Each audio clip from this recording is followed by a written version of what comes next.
Onivia, League of Legends highlights. A lot of dash-reliant champions here. You know, 3 of them are going to get very heavily affected by this miasma. So if PoE can utilize that effectively, it is so powerful. Aurelia, and oh boy, it's Nautilus running down mid lane again. Yep, this is a strat, and it works actually like a decent amount of time. We've seen it a couple times, even if it's just trade flash for flash, as they may find Spica, it might be just that. Spica's gonna try to get out. Oh, he flashed in a straight line, and the dredge line still found him. Damage keeps going out. Dead. Spica's burning away. Slither, Slither, the snake is here. First blood over to Power of Evil. So this is a disaster start here for TSM, and PoE, he's just gonna invade. It might get even worse here. Spica's trying to grab his red smite. buff. Uses smite And before he he has has the the chance. Spica's just gonna die again. What the hell am I watching? Power of Evil just slithers on over there, takes down the jungler, hand red over to Graves. Why to Huni for that one? TSM now seeing Immortals, starting up the Drake. They really want to fight for this. Spica's coming, so yeah, I think they're gonna try to look for something, but Power of Evil moving. Oh, Shen Yi's ready to come in and make the play. Xerxes going to be forced out. Spica comes down. Drake's going to be secured. TSM take the objective, but what about the fight? Arrow's trying to join up. Immortals disengaging. Xerxes at 200 HP, and Arrow's here to provide the CC. Power of Evil flashing over the wall, but he doesn't have much mana to work with. They'll still get a killing spree. All 3 kills in the game. Hooks. As Destiny hits a very nice dredge line. Tactical gets pulled back, but it's Takeover who pays the price. Power of Evil's getting more mana from the kills. They'll lose Xerxes, but it's only to a damn turret. The Ashe buffs are actually really nice. Like it's not necessarily the biggest deal, but the additional move speed on the long-range ultis is very noticeable as the Ashe. You have true damage, so right. But the magic damage really is the key there. Xerxes, though, spotted moving up to the top side. TSM have an extra member here. They could look for a kill. Revenge is going to get jumped on. He tries to dash himself out of the way, but now Immortals are trying to outplay it in the 2v3. Huni's grabbing the first kill, and Revenge is already down. Xerxes leads him back over to Power of Evil as an arrow finds its way up from downtown. Spica re-engages here with a Cataclysm. Power of Evil tries to get away. TSM's found 2. TSM's found 3, and they only lose 1. He got the full Blade of the Rune King completed. He's got his new quiver and the tabbies on top. He is going to crush in that 1v1 here. They're looking for PoE. Power of Evil gets jumped on, but I don't think that's where Spica wants to be necessarily. Power of Evil's going to force him to retreat immediately. Even here. They are going to be able to grab this dragon, so they grab a second dragon for themselves. A Mountain Soul will do a lot of work against what is a pretty upfront kind of bursty style. Shen Yi and Huni are both set up to collapse. They're going to go. They're going to fight. As Immortals come into the river, and now TSM is ready to go. Arrow gets knocked up into the air, but now he disengages. Takeover is going to be found, and Power of Evil is looking to chase him down with the help of Destiny. Takeover can't get out. Spica down to 1/4 HP. He's trying to disengage away from the Herald. Takeover's got no way home. Power of Evil guarantees it. 1 kill already over. Immortals secure the Herald, and now they got to pick up the Eye. Huni's ready to try to turn it right back around with Shen Yi right behind him. They're going to kill on Revenge. Destiny gets out. Stasis keeps him alive. Huni's getting the work done as Spica goes in after Arrow, but Arrow's popping the heel to keep himself going. He'll take one with him as Tactical gets one back. It's a 2 for 2 across the fight. 50 gold lead. These farm advantages in the side lanes, particularly the AD carry farm diff. I'm not going to stop hitting on it because ever since you brought it up, that difference has only ballooned more and more.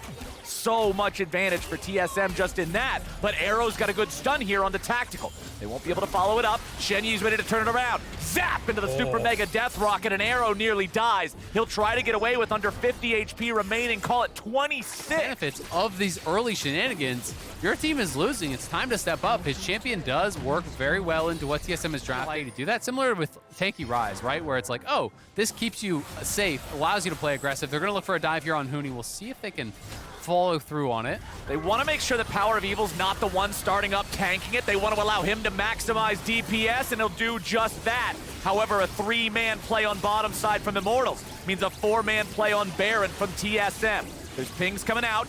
We'll see if they're able to do anything about this. Power of Evil is still down in the bottom lane, taking the tier 1 turret, and the Baron goes over to TSM. They'll take that one. Absolutely. It will put Immortals, you know, with more kind of gold in their pockets off that play. They get the shutdown, they get the tower, they get the dragon, so they're moving to Soul Point here. That is kind of the edge that they get. Minimal to find any effective arrows, right? Like, Arrow is down 3 levels on Tactical now, plus the farm. That is so concerning. how useless this Ashe may look.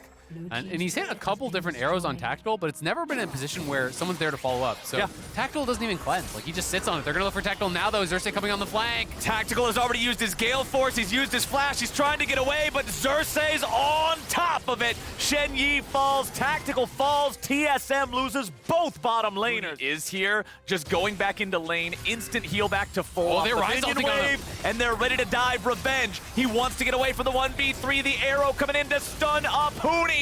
Is it going to keep him alive? The volley over the wall can't do the damage. Oh, here comes Xerxes. He could look for a potential kill. He doesn't have his ulti, There's though. no Heartbreaker. There's no Heartbreaker for Viego, so Speak is trying to turn it around here with a Cataclysm.